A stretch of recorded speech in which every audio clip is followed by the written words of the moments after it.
1:15 p.m. This is the Sri Lanka Broadcasting Corporation. News edited by Danushka Madhavala and read by Chandima Veerakorn. Headlines. Foreign Ministry says that more than 68,000 persons are in the waiting list to return to Sri Lanka. Development works of the Orugodavatta Ambatale sector of the low-level road will be completed within next 4 months. Venerable Upatanne Sumanathero, who was sentenced to life imprisonment, has been granted a presidential pardon. Tourism Minister Prasanna Ranatunga said the government hopes to reopen borders for inbound tourism later this month. Serum Institute's Covishield and Bharat Biotech's Covaxin got emergency approval today from the Drug Controller General of India. England cricket team arrived in Sri Lanka earlier today for a 2-match test series. Local stories in detail. Minister Prasanna Ranatunga alleges that the opposition having a double standard regarding the tourism sector and the people who engaged in the sector. He says the opposition, it seems like, to be happy when the number of coronavirus patients in the country is increasing. The minister, addressing a ceremony held at Minuwangoda Pradeshiya Sabha Auditorium, said that nearly 3 million persons who were engaged in tourism sector is suffering without any income for the past 9 months. The government has decided to reopen the country for the well-being of these people. The minister said that the opposition is trying to gain petty political mileage at present. Minister Johnston Fernando says that the development work of the Orugodavatta Ambatale sector of the low-level road will be completed within next 4 months. The minister inspected the development works of the road as one of the first duties of the year. This project was commenced in 2013 under the Colombo Road Network Upgrading Project. Tourism Minister Prasanna Ranatunga said the government hopes to reopen borders for inbound tourism later this month after considering the results of an ongoing pilot project. The pilot project was launched early this week to resume the tourism industry that came to an abrupt halt in late March last year due to the ongoing COVID-19 pandemic. The government said that the death toll in Sri Lanka from the coronavirus rose to 211.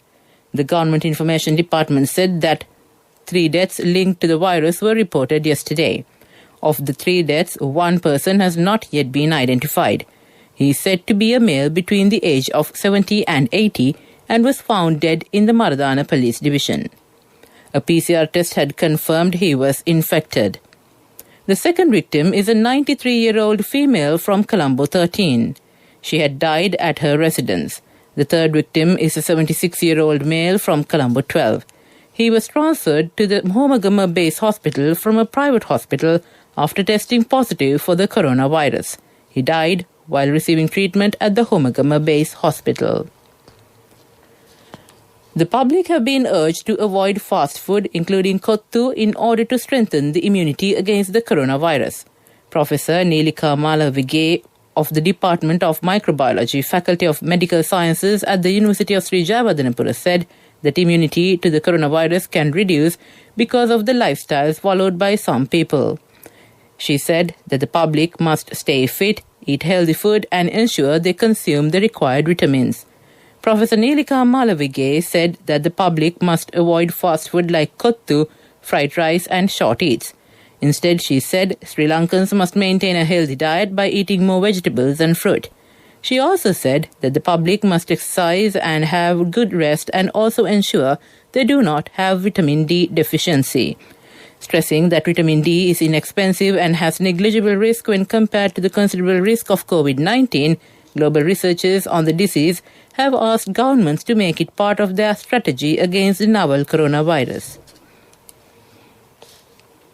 The Foreign Ministry says that the government is working towards the repatriation process continually. This process is continued under the directive of Minister Dinesh Gunawardena. In a statement, the ministry said that since February 2019, the ministry has repatriated 60,470 Sri Lankans from 137 countries. Over 40,000 migrant workers, predominantly from the Middle East region, have been top segment of overseas workers who have benefited so far whereas another 20,000 Sri Lankans have been brought down from Europe, Africa, Asia and Latin American regions. As the conditions abroad deteriorate and due to the larger number of layoffs and other causes of unemployment, the number of prospective returnees keep rising, and currently an estimated 68,000 overseas Sri Lankans from various regions have been waitlisted by the Ministry for repatriation. The latest fortnightly schedule of flights finalized to be operated between 2nd and 9th January 2021 will include 1,400 passengers from Chennai, Melbourne, Kuwait, Doha, Canada, Cyprus and Dubai, Foreign Secretary Admiral Jayanath Columbage has stated. Most importantly, the ministry and its 67 missions continue discussions with friendly nations, UN agencies and regional organizations and have secured as grants and donations large consignments of PCR test kits, RAT kits, test machines, life-saving medicines, ventilators, humidifiers and huge quantities of PPEs and face masks towards reinforcing the national COVID containment efforts, which has spared the government from incurring a huge sum of funds. The missions are also closely following the development with regard to manufacture of vaccines and serving as a conduit of vital and timely information on the feasibilities of sourcing the vaccine from foreign governments. This news comes to you from the Sri Lanka Broadcasting Corporation. Venerable Uwatanne Sumanatero, who was sentenced to life imprisonment, has been granted a presidential pardon. Uwatanne Sumanatero was sentenced to life over possession of several firearms, including T-56 rifles, during the presidential election in 2010. Few days prior to the election, 2 T-56 assault rifles, 50 hand grenades and 210 live ammunition rounds were taken into custody in the premises of Maligawatta Bodhiraja Rama Viharaya. The government says that 14,000 PCR tests have been conducted yesterday. 515 infected persons have been identified from yesterday's testing. 144 persons were detected from Gampaha district and 96 from Kandy district. 47 persons have been identified from Colombo district as well. An Indian national has died and 2 other Indians sustained injuries when a boiler in a steel factory in Kotadeniyawa exploded. Police said the accident was reported around 6:30 this morning. 3 Indians were admitted to the Mirigama hospital, where 1 individual passed away. To end the local news, the headlines again. Foreign Ministry says that more than 68,000 persons are in the waiting list to return to Sri Lanka. Development works of the Orugodavatta Ambatale sector of the low-level road will be completed within the next 4 months. Venerable Uwatanne Sumanatero, who was sentenced to life imprisonment, has been granted a presidential pardon. Tourism Minister Prasanna Ranatunga said the government hopes to reopen borders for inbound tourism later this month. That ends local news. A mother knows the pain of each member of the family. Siddhalepa, the trusted relief for aches and pains. An effective therapy for relief from cold, sneezing, flu, headaches, swelling due to toothaches, rheumatic, discomforts, and muscular aches and pains. Siddhalepa, the Veda Mahatmya in every home. The main news story is brought to you by Siddhalepa Veda Mahatmya. On the main news story, Sri Lankan ambassador to China, Dr. Palitha T.B. Kohana, who formally assumed duties on Wednesday, said that China presented a vast opportunity to Sri Lanka given its surging economy, astounding advancements in science and technology and agriculture. He stressed the importance of encouraging more Chinese travelers to visit Sri Lanka. Addressing the embassy staff after assuming duties at the Sri Lankan embassy in Beijing on Wednesday, Dr. Kohana emphasized the need for all to engage proactively with the local authorities as well as the Chinese community. It was also important to develop links with the business community. That ends the main news story. The main news story was brought to you by Siddhalepa Vedamahatmya. Brush your teeth twice a day for healthy teeth and gums. Supiriviki and Kakulu, your trusted brands in oral care for many years. Supiriviki Ayurvedic toothpaste for adults. Kakulu Ayurvedic toothpaste for kids. 9 Ayurvedic ingredients of Supiriviki will protect your teeth and strengthen your gums. Supiriviki and Kakulu, products from Siddhalepa. Moving on to Watch Light, the Sri Lanka Ports Authority has been declared an essential service. An extraordinary gazette notification in this regard has been issued by the Secretary to the Head of State, P.B. Jayasundara. Accordingly, any service provided by the Ports Authority, any work or labour contribution is now designated as an essential service. That ends Watch Light. World News. Brought to you by courtesy of... From the first step you take till the time we meet, the trusted leader prioritizes you always. All you need under one roof. People's Leasing, the trusted leader. Headlines of the world news. Serum Institute's Covishield and Bharat Biotech's Covaxin got emergency approval today from the Drug Controller General of India.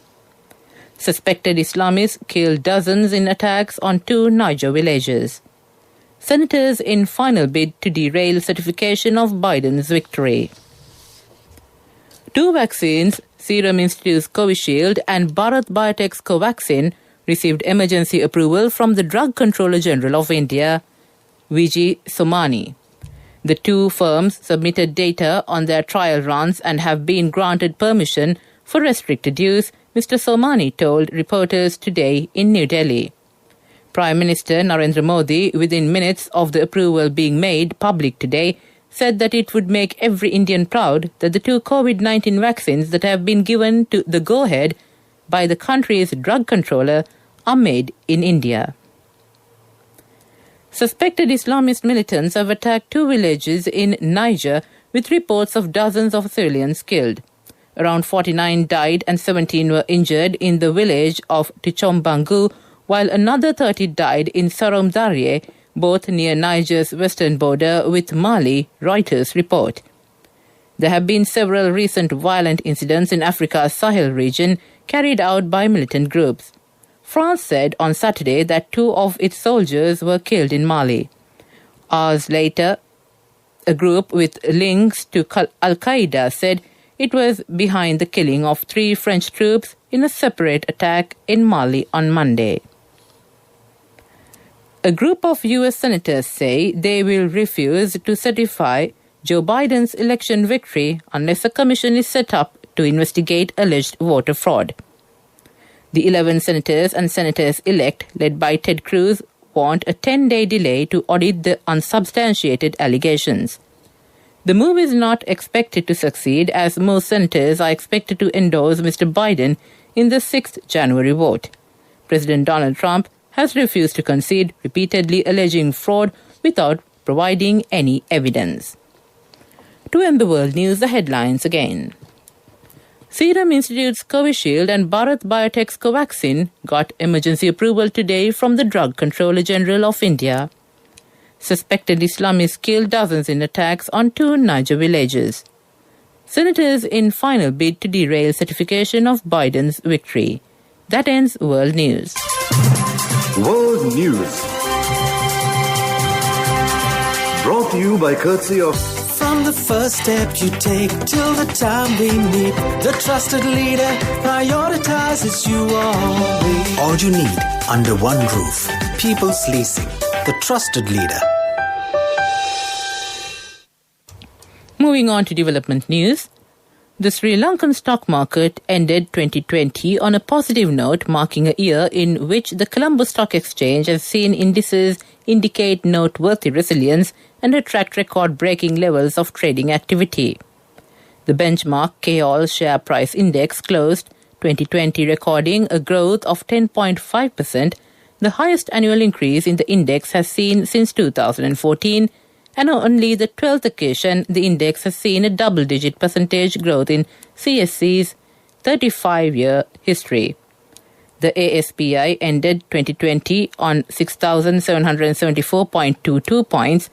Sri Lanka's ASPI was also recorded as the best-performing stock market index for the month of September 2020, with the index recording a remarkable 12% growth during the month. That ends development news.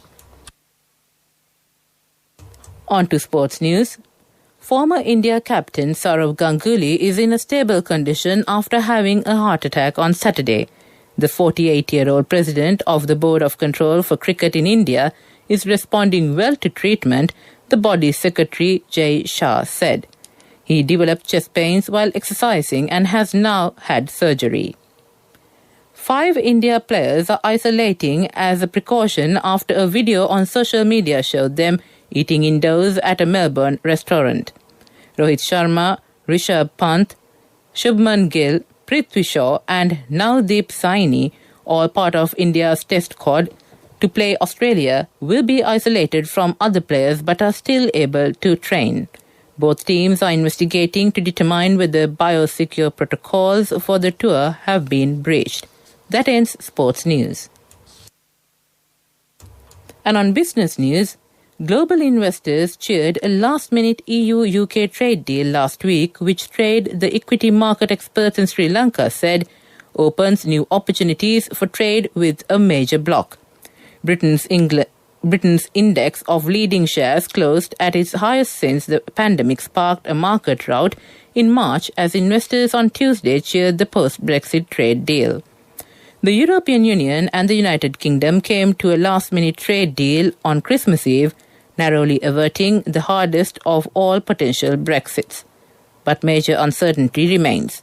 However, trade experts said while the trade deal opens a window for trade avenues, the path should be tread cautiously while monitoring the situation well, as it is still to unfold fully.